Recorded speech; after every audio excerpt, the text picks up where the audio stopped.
Hey guys, welcome to the Heart of David. Hope you guys are doing well today.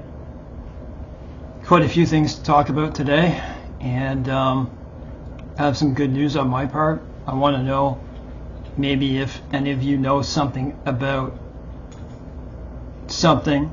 You can put in the comment section if you know about this. I'd really value someone's opinion if you know about rabbits, but I'll get to that in a second. Okay, so my topics today are, it's going to be about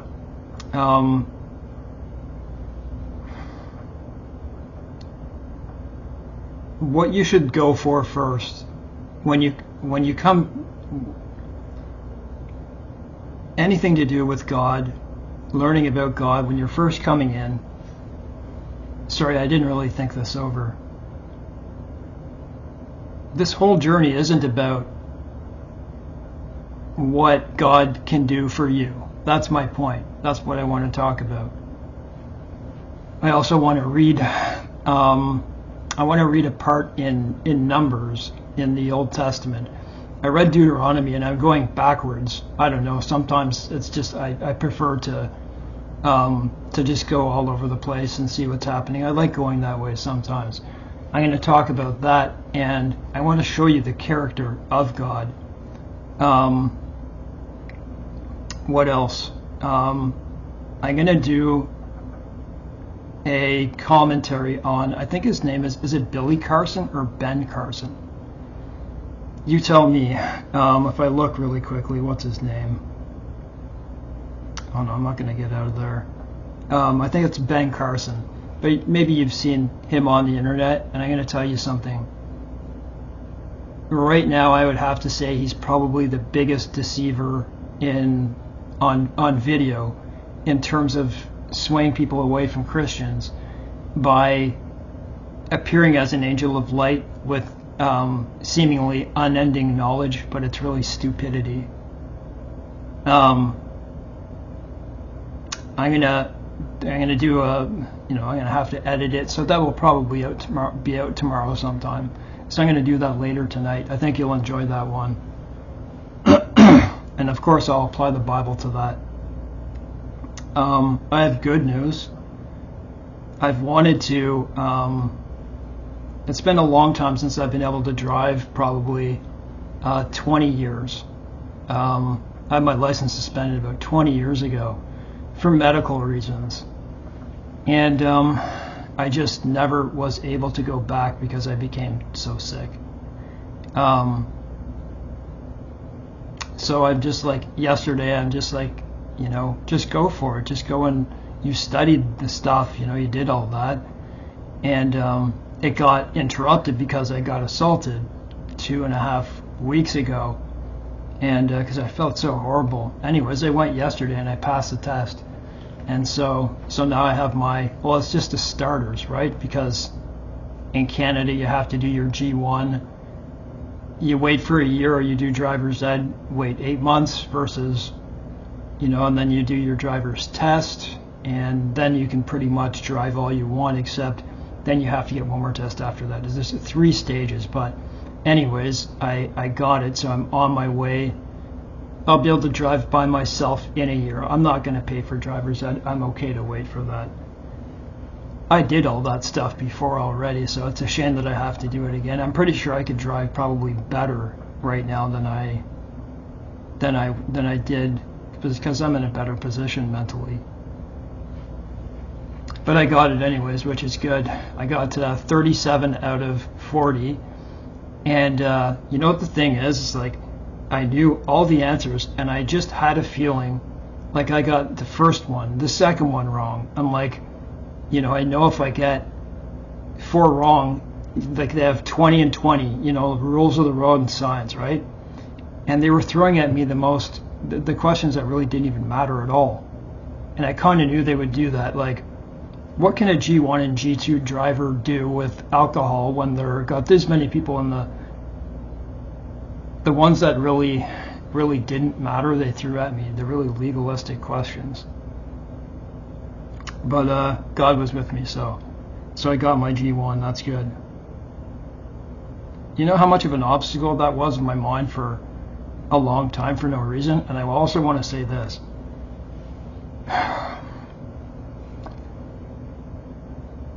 In waiting rooms, I'm not racist, prejudiced, I'm not like that. Hear what I'm saying. In the West, in Canada, we have the most refugees, asylum seekers per population than anywhere in the world. We do. Our population went to like 41 million from 38 something in just like no time because of the Trudeau government. I'm actually thinking of making a political channel and just let go. Because the things that are going on in the world, I really feel like commenting on. But anyway, so in that, it's the only place you can take your G1. Funny enough, it's just a computer test or a written test. They'd have it in one spot in all of Ottawa of like 1.1 million people. So you're in a big room, a pretty big room. There's about 120 people. About 15% of those people are white. That's what I'm talking about.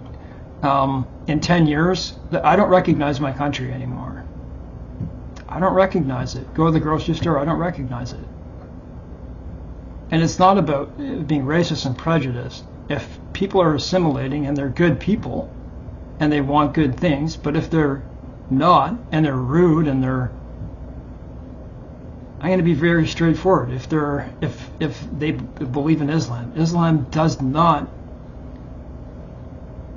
it was Obama who started bringing up Islamophobia, right? Here's the thing about this.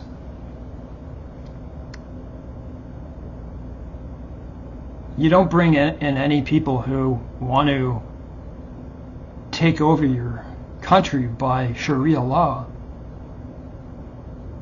It doesn't work. Sure, there are good people. Man, I'm telling you, like, the Muslims I've met in my life are all really nice. But there is such a divide between Christianity and that. And, you can't we're losing our country. There it is. That's what I want to say. We're losing our country to that. Anyway, give me a second here. They'd like to call me they'd like to call everyone who talks about this all sorts of stuff to dissuade you from talking about the truth. There's a lot of terrorism that comes from it, right? And if they say, well, it's only 5% or 10%, that is a problem. That is the problem.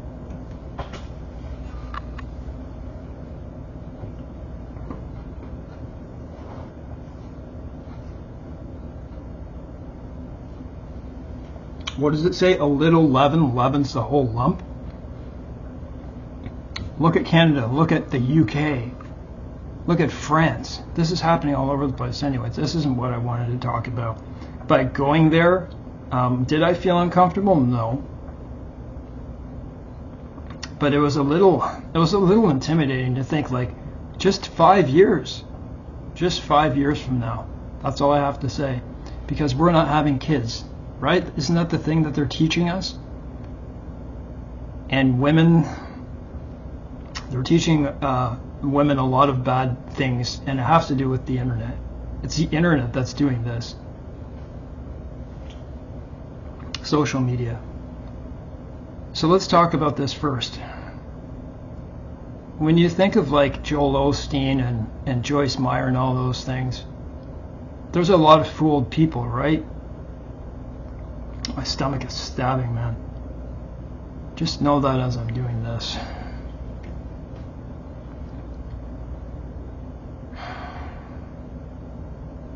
A lot of those people they're fooled, and you have to feel sorry. Those are people with souls, and there's a lot of depressed, there's a lot of people who are searching for something that's good. And the verse that comes to mind is tickling the ears, right? They heap up teachers, tickling their ears from what they want to hear.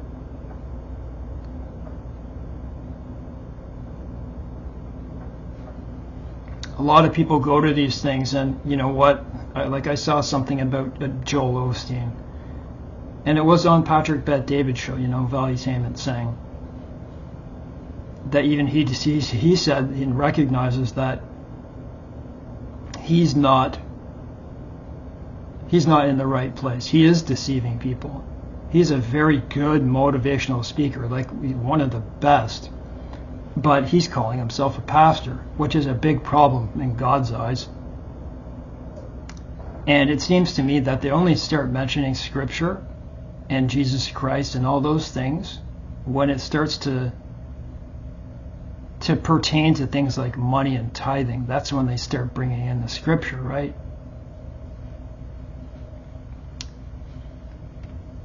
If you're watching me and you're just getting into this, realize this. You're going to have a lot of trouble.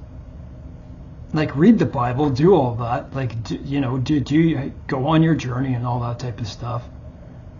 But realize you're really not going to get anywhere if you have the mind already that you're going to get rich, you're going to get a house, you're going to be blessed. There's videos out there of like The Chosen, 7 signs that you're going to be blessed. These are deceiving things. Some of the things that they say may be true and may be the process of what it looks like. That's deceit. They can't tell you exactly how things are going to happen. 19 signs you're about to be blessed. It's like, okay. People fall for that type of stuff, and here's my main point. This is about falling in love with God. And I want to tell you how to do that. You want to be blessed, you want to get in that position. Following the narrow path is not an easy journey. You might get really sick. You might have people who, you might get sick like me. There seems to be a lot of sick, depressed, people walk into, I'm not going to say depressed if you have the Holy Spirit in you, but you know what I mean, right? You're not going to have an easy journey, but the good thing is you will have the Spirit with you, right? This is what I recommend. And, I think every one of us, before I really felt the Holy Spirit in me, born again, I knew I loved Jesus. I know I did. But I never knew his character because I didn't read about it. You have to read about it. And I'm going to read you some things here. Just a couple things, but to show you that the character of God. You have to go through the Old, be like, don't read the Old Testament. Only the New Testament pertains to us. And it was for the Jews, but it's also for us Gentiles to learn. And it does talk about Gentiles and all that type of stuff. I would never dissuade you from reading the Old Testament. It's in the Old Testament that you learn the character of God, the Father, the Most High.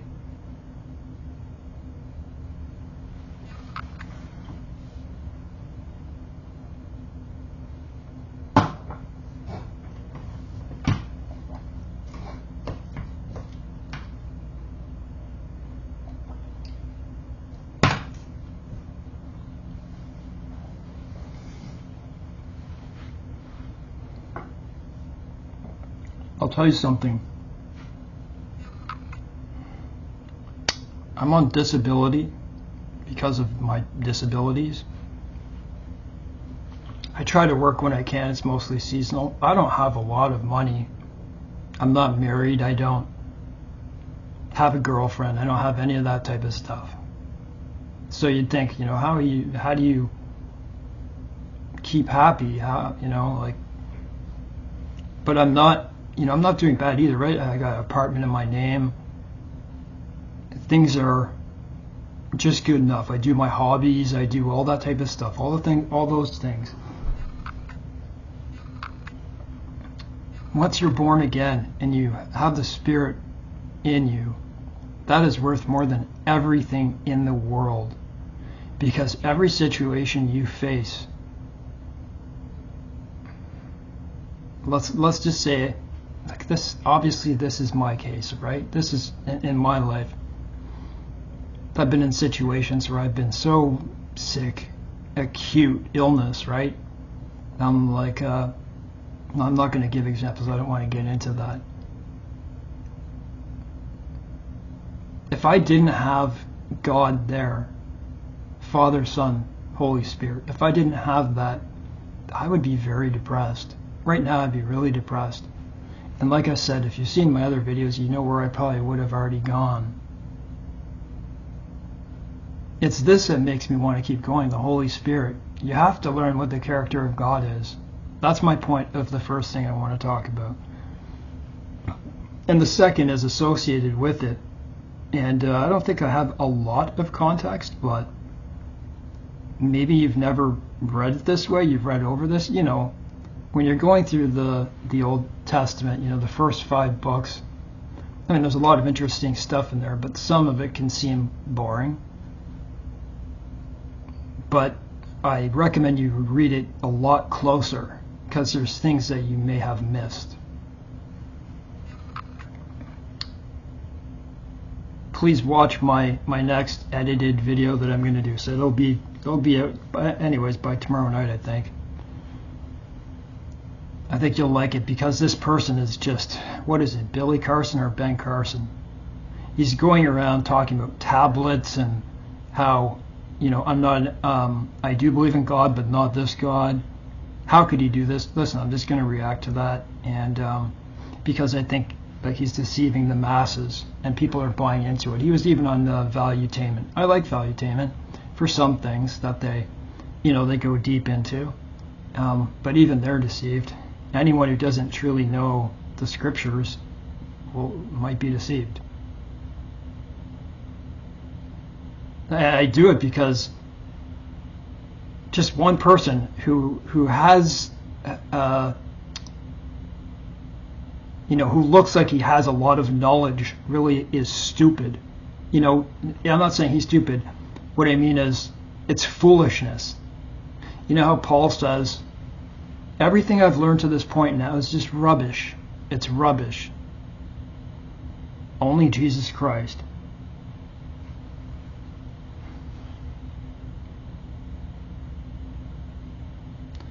Okay, so people can contend with me on this, and I was looking into it last night. I do believe Moses married an Ethiopian woman, because it straight out says he did, and that is not Miriam. It's not another name for Miriam. It's an Ethiopian woman.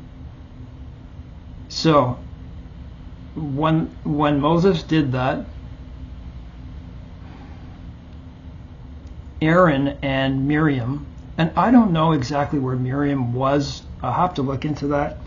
I think they were there, but remember at one point he sent her away, right? But here they are speaking to Moses, and they're complaining because he married an Ethiopian woman. And I want to show you the character of God. I don't know if I don't know exactly where I got it from. I thought there was more to this. Look how much he loved Moses. Look how much God loved Moses. It's insane. Hear my words. So he as soon as they started complaining, the cloud comes down, right? And he said, I want to speak to the 3 of you. He says, hear my words now. Is there a prophet among you? I, the Lord, make myself known to him in a vision. So to his prophets, he makes himself known. To the prophet in a vision, I speak to him in a dream. Not so with my servant Moses. He is faithful in all my house. I speak to him face to face, even plainly, and not in dark sayings. Whoa, man. And he sees the form of the Lord. Why then were you not afraid to speak against my servant Moses? I'll be honest with you. I read that 2 nights ago, and tears came to my eyes for real. Can you imagine that? That goes to show you that if you're a friend of God, and you have obedience. I'm not saying you're saved by works. I'm saying in this situation, if you're obedient, which obedience is good, by the way. Maybe he feels the same way about you.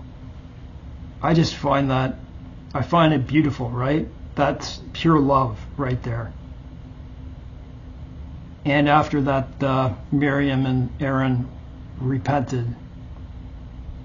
There are many times that God said, I will destroy, I want to destroy the Jews and make a mighty people out of you, Moses. They were so disobedient. I'm going to read another one.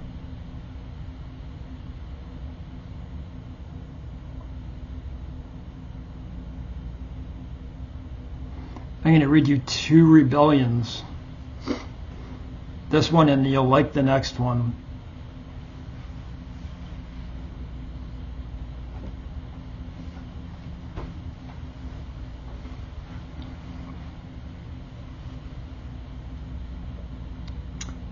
So all the congregation lifted up their voice and cried. They refused to enter Canaan. And the people wept that night. And the children of Israel complained against Moses and Aaron and the whole congregation, and said to them, if only we had died in the land of Egypt, or if only we had died in the wilderness, this wilderness. Why has the Lord brought us to this land to fall by the sword, that our wives and children should become victims? Would it not be better for us to return to Egypt? So they said to one another, let us select a leader and return to Egypt. Then Moses and Aaron fell on their faces before all the assembly of the congregation of the children of Israel. But Joshua, the son of Nun, and Caleb, the son of Jephunneh, who were among those who spied out the land, tore their clothes, and they spoke to all the congregation of the children of Israel, saying, the land we passed through to spy out is an exceedingly good land. If the Lord delights in us, he will bring us into this land and give it. Remember, there was an evil report saying the people were huge. We were like grasshoppers. They're too strong for us. Why would you think that you couldn't do anything after everything that God had done? If the Lord delights in us, he will bring us into this land and give it to us, a land that which flows with milk and honey. Only do not rebel against the Lord, nor fear the people of the land, for they are our bread. Their protection has departed from them. So people say, why was there genocide, right? Why did God create genocide? I'll tell you why. You see America right now, the way it is? You know the way it is. What happens is, it's just a simple math calculation. So many sins build up to heaven, and it gets to God's ears. He's had enough of you. That's why that's why part of the reason why Israel had to wait so long to go into the land. Not just because of their disobedience, because their time was not up. Departed from them, and the Lord is with us. Don't fear them. All the congregation said to stone Joshua and Caleb with stones. Now the glory of the Lord appeared in the tabernacle of the meeting before the children of Israel. Then the Lord said to Moses, how long will these people reject me? And how long will they not believe me? With all the signs which I have performed among them, I'll strike them with the pestilence and disinherit them. I'll make of you a greater nation and mightier than they. And Moses said to the Lord, then the Egyptians will hear it. This is probably in the Bible, both Old and New Testament. This is the only spot really where God considered something. There was Joshua when the sun went backwards. He said,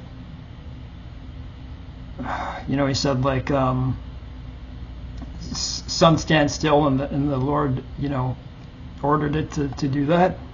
Pardon me, my voice is going.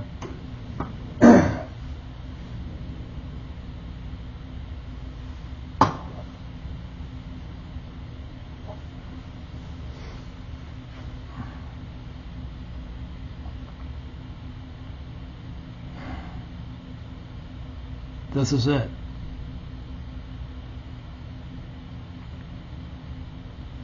You know, God considered what Moses said, which is like the only spot in the Bible.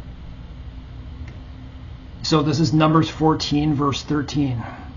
And Moses said to the Lord, then the Egyptians will hear it. For by your might you brought these people up from among them, and they will tell it to the inhabitants of this land. They have heard that you, the Lord, are among these people, that you, Lord, are seen face to face, and your cloud stands above them, and you go before them in a pillar of cloud by day and in a fire by night. Now, if you kill these people as one man, then the nations which have heard of your fame will speak, saying, because the Lord wasn't able to bring this people to the land which he swore to give them, therefore he killed them in the wilderness. And now I pray, let the power of my Lord be great, just as you have spoken, saying, the Lord is long-suffering and abundant in mercy, forgiving iniquity and transgression. And he by no means clears the guilty, visiting the iniquity of the fathers on the children to the third and fourth generation. This is what people get wrong today. A lot of people make videos about this. There's no condemnation in Jesus Christ, okay? So that generational curses thing is rubbish, trash. It doesn't exist. Pardon the iniquity of this people, I pray, according to the greatness of your mercy, just as you have forgiven this people from Egypt until now. And I won't go on with that, but he listened. Actually, I will. Then the Lord said, I have pardoned according to your word, but truly, as I live, all the earth shall be filled with the glory of the Lord. Because all these men who have seen my glory and the signs which I did in Egypt and in the wilderness, and have put me to the test 10 times, and have not heeded my voice. Can you imagine that? They certainly shall not see the land of which I swore to their fathers, nor shall any of those who rejected me, but Caleb, my servant, and Joshua, because he has a different spirit in him, has followed me fully, I'll bring him into the land where he went. That's a lesson for us too, to have faith. That's an example of faith. And his descendants shall inherit it. Now the Amalekites and the Canaanites dwell in the valley. Tomorrow turn and move out into the wilderness by the way of the Red Sea. So they made it a longer journey for them because of that. So I'm going to go to one more. Where is it?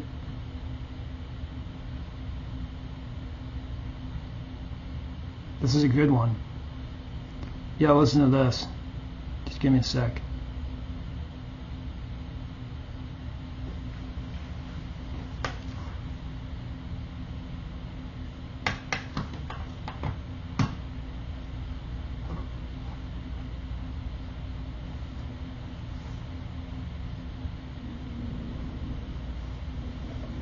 About the rabbit, by the way, I have a cage, I have pellets. I don't have the Timothy hay yet. Should be coming anytime. It reminds me to look to see where it is, but I had a rabbit before, like my parents when I lived in their home. He lived to be 13. He was a Netherland dwarf rabbit. He was, he was really small. He was black. He had like a little like white on his snout and like under his chin, his like white tipped ears. I didn't know they could be so expensive. Some can, I guess. I didn't know that's what they went for. They can be like $100 to $500. I just want one that's neutered. If it's a male, I want one with a good personality. And I don't want it to spray, because that's what they do if they're not neutered, I guess. But anyways, looking for your comments. I love rabbits. They're to me, I think they're, other than like a mouse or a vole or like a sheep, I think they're the cutest animals. I love small animals. I've never owned one, so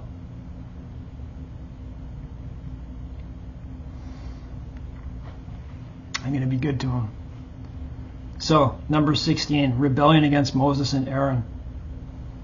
Now Korah, the son of Ishar, the son of Kohath, the son of Levi, and with Dathan and Abiram, the sons of Eliab, and On, the son of Peleth, sons of Reuben, took men. That's one thing about the Old Testament I don't like, when it goes into so many.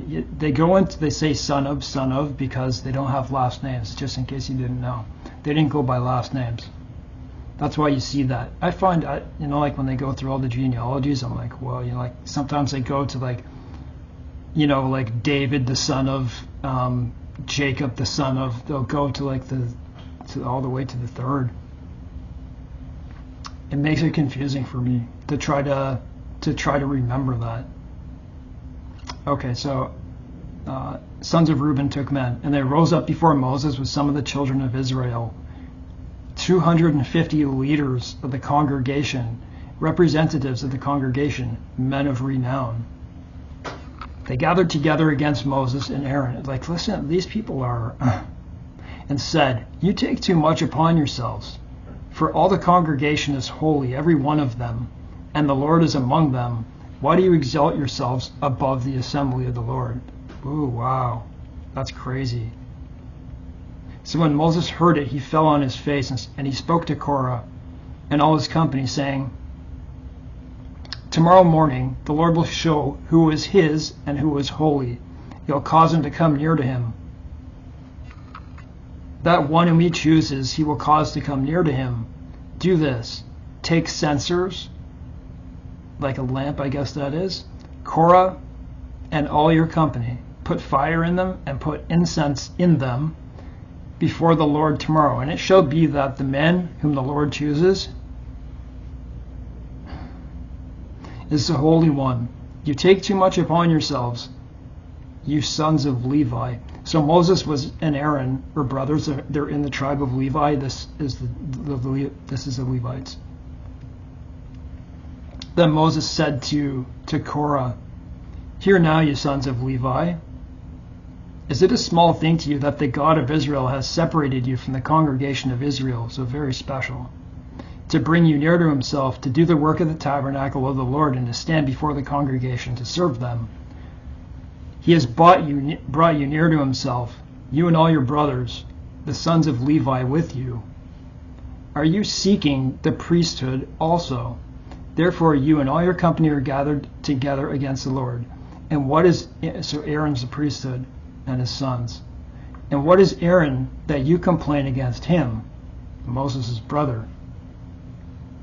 And I'm sure you've seen the Ten Commandments, Dathan. And Moses sent to call Dathan and Abiram, the sons of Eliab. But they said, we will not come up. Is it a small thing that you have brought us out of a land flowing with milk and honey, to kill us in the wilderness, that you should keep acting like a prince over us? Wow.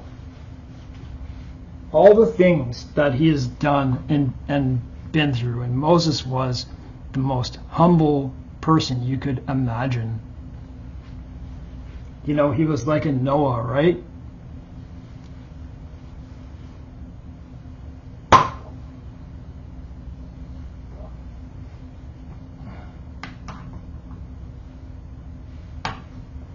I have a revelation to give you too before I go on, because I tend to forget things.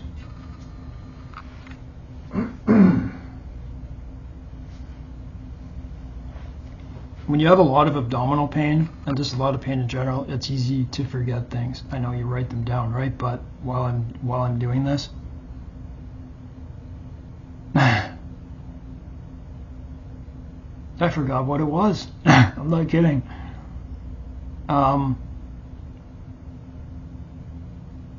It was important. So, yeah, okay, so you've probably seen this. It says in the Bible, I forget where it is. It's got to be Deuteronomy. It says, I will raise up a prophet like Moses, if you've ever seen that. I forget the exact wording. And people say that that's Jesus Christ. You have to go look back at it. That's not what it is. All that means is that after Moses,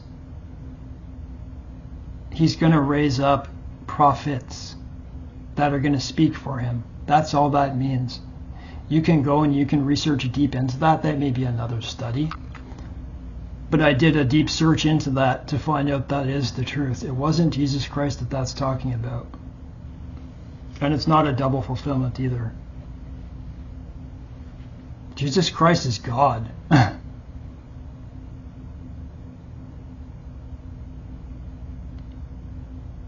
A prince over us?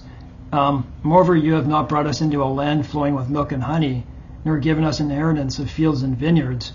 Will you put out the eyes of these men? We will not come up. Then Moses was very angry and said to the Lord, do not respect their offering. He's telling God what to do.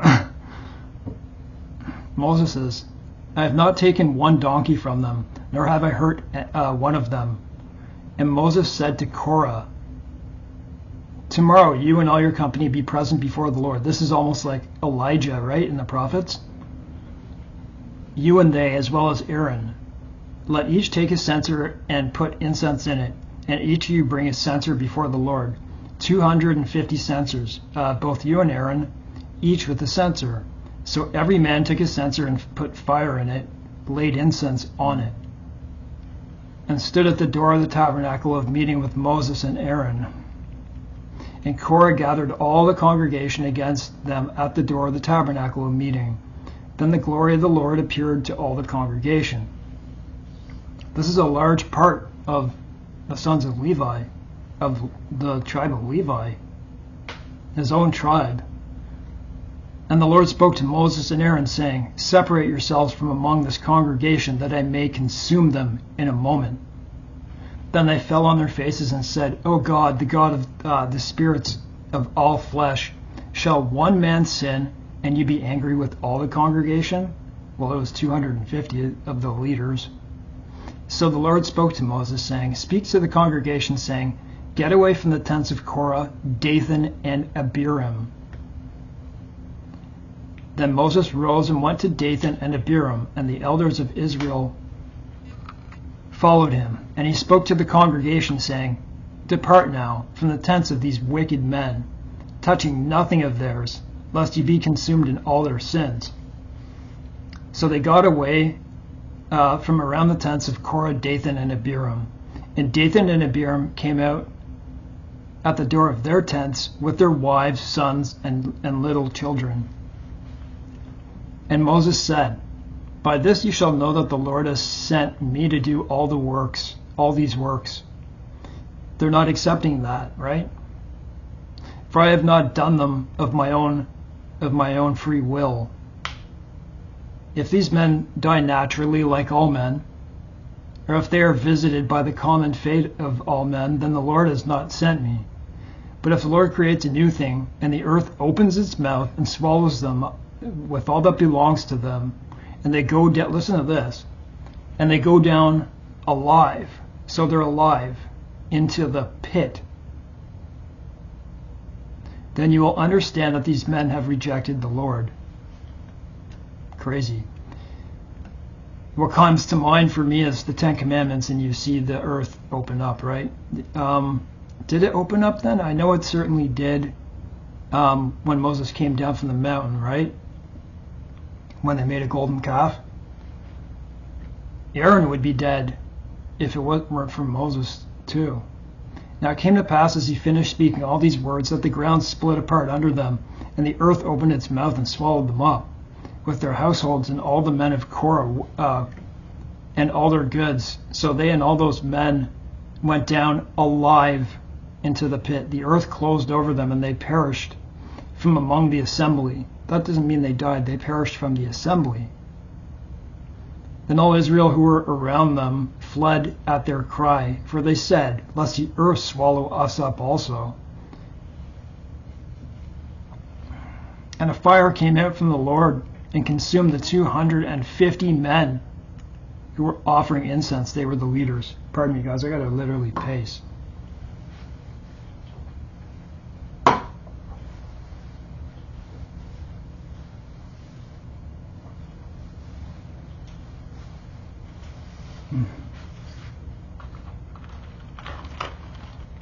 Skittles, anyone?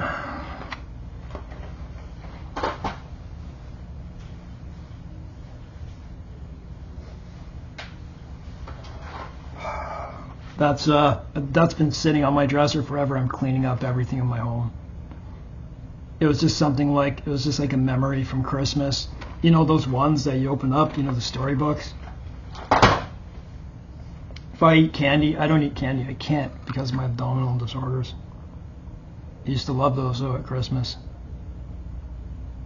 Then the Lord spoke to Moses, saying, "Tell Eleazar, the son of Aaron the priest, to pick up the censers of the blaze, for they are holy, and scatter the fire." I'm going to stop there.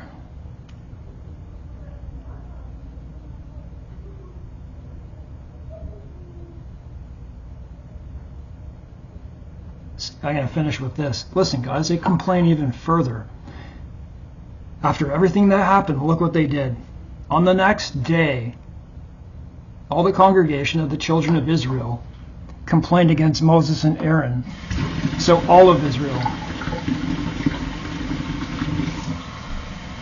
You have killed the people of the Lord. Okay.